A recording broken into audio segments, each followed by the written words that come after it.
మూవీని నేను స్టార్ట్ చేస్తాకు ఒకే ఒక కారణం జెన్నిఫర్ లోపెజ్. ఈవిడ పర్ఫార్మెన్స్ అనేది నాకు చాలా బాగా నచ్చుద్ది. Hello guys, welcome back to our channel cine with team. ఈరోజు నేను చెప్పే మూవీ రివ్యూ అట్లాస్. మూవీ చూసాక నాకు ఏమనిపించి ఇండెప్త్ రివ్యూలో మాట్లాడుకుందాం. కానీ అంతకన్నా ముందు మా ఛానల్ సబ్స్క్రైబ్ చేసి కింద ఉన్న బెల్ ఐకాన్ యాక్టివేట్ చేసుకుని అలాగే మా ఇన్స్టాగ్రామ్ కూడా ఫాలో అయిపోయింది గైస్. ఇలా స్టార్ట్ అవర్ వీడియో.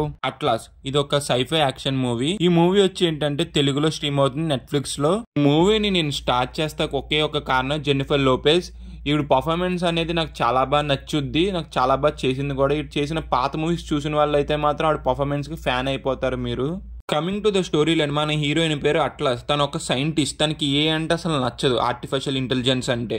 తనకి ఎందుకు నచ్చదు, ఒక రోజు ఒక ఏ వల్ల ప్రాబ్లం వచ్చి ఏని ఒక రోబోట్తో కలిసి తన ఏ ప్రాబ్లమ్ని ఎలా సాల్వ్ చేసింది, తనకి ఏ అంటే ఎందుకు ఇష్టం ఉండదని మిగతా మూవీలో చూస్తారు. ఇంకా ఈ మూవీలో నాకు నచ్చింది ఏంటి నచ్చంది ఏంటి అనేది ఇప్పుడు చెప్తాను మామ. ఈ మూవీ ప్లస్ పాయింట్ వచ్చి ఏంటంటే మాది జెన్నిఫర్ లోపెజ్. ఆవిడ పర్ఫార్మెన్స్ అనేది చాలా బాగా చేసింది. మూవీలో గ్రాఫిక్స్ కానీ విఎఫ్ఎక్స్ షాట్స్ కానీ చాలా అంటే చాలా బాగున్నాయి. ఎక్కడా కూడా మనకి చిరాకు తెప్పించాలి లేకుండా సగం సినిమా మొత్తం నాకు తెలిసి గ్రీన్ మ్యాట్ లోనే తీసారనుకుంటా. కానీ ఎక్కడ మనల్ని డిసప్పాయింట్మెంట్ అయితే చేయరు గ్రాఫిక్స్ విధంగా అయితే. మూవీలో నాకు యాక్షన్ సీన్స్ ఎలా కనిపించినాయి అంటే మాత్రం యాక్షన్ సీన్స్ బాగున్నాయి, చూసే విధంగానే ఉన్నాయి. మరి ఓవర్ గా మరి డల్ గా కూడా బాగున్నాయి యాక్షన్ సీన్స్ అయితే మాత్రం. ఇంకా మైనస్ పాయింట్స్ వచ్చి ఏంటంటే మాత్రం ఫస్ట్ అరగంట చాలా డిసప్పాయింట్మెంట్ అవుతారు. లిటరల్లీ ల్యాగ్ గమ్మ ముగుల్లాగా ఉంటుంది అని చెప్తున్నాను కదా. మూవీలో కొన్ని సీన్స్ చూపిస్తారు గైస్, అనవసరం అసలు ఆ సీన్స్ అయితే.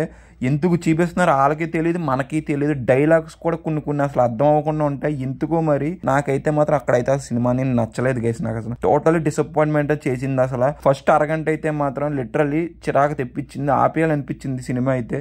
ఏదో రివ్యూ ఇవ్వాలి కదా అని చూశాను. ఆ తర్వాత నుంచి కొద్ది గొప్ప సినిమా ముందుకు పుంజుకున్నది. ఓవరాల్ గా మూవీ చూసాకైతే it's a average movie. Only action scenes వరకు అయితే చూడొచ్చు. అయితే కొత్తగా చూసినట్టుగైతే ఎక్కడా ఉండదు మీకు మూవీ అంతా. మూవీలో నా విజువల్స్ కానీ ఆ రిచ్నెస్ కానీ ఎక్కడ మనకు తగ్గదు. వీటి గురించి అయితే మూవీ చూడొచ్చు. ఇంకా పర్ఫార్మెన్స్ కూడా అందరే బాగున్నాయి. ఇంకా సినిమాటోగ్రఫీ ప్రతిది ఇంకా చాలా బాగుంది. బీజిఎం కూడా బాగున్నది మూవీకి. ఇంకా స్టోరీ అనే లైన్ అనేది మైనస్ పాయింట్ అసలు. ఇంకా ఓవరాల్ గా మేము ఇచ్చే రేటింగ్ ఎంత అంటే మాత్రం 2.5 out of 5. వీడియో నచ్చితే మాత్రం లైక్ చేసి షేర్ చేసి సబ్స్క్రైబ్ చేసి కింద ఉన్న బెల్ ఐకాన్ యాక్టివేట్ చేసుకుని అలాగే మా ఇన్స్టాగ్రామ్ కూడా ఫాలో అయిపోయింది guys. Bye guys, in the next video. జై హింద్.